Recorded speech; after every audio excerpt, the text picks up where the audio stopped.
Have you ever mixed up SIADH and diabetes insipidus? One causes the body to hold too much water, and the other causes the body to lose massive amounts of water. By the end of this video, you'll easily remember the difference between both disorders. First, let's understand ADH. ADH stands for Antidiuretic Hormone, also called vasopressin.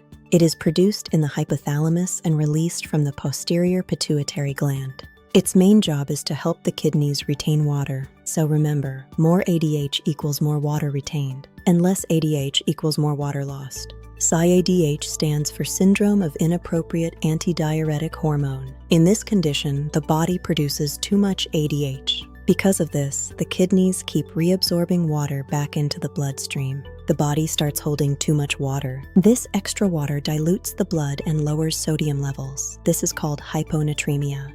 Patients with SIADH may experience confusion and headaches. They may also experience irritability and muscle cramps, and even seizures or weight gain.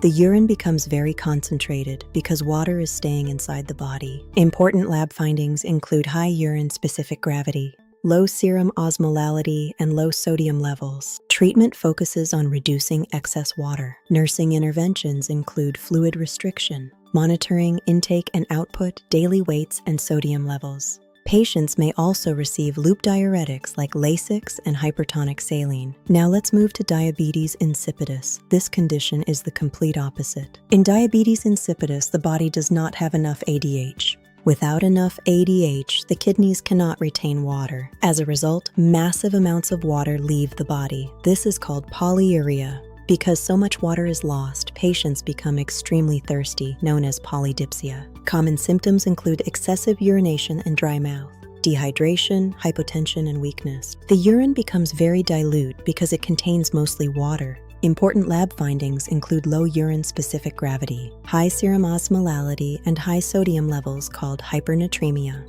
Treatment focuses on replacing lost fluids through IV fluids and monitoring. Many patients also receive desmopressin, also called DDAVP, which acts like synthetic ADH. Remember, SIADH equals soaked inside, and DI equals dry inside. If this video helped you, make sure to like and subscribe for more NCLEX and nursing videos.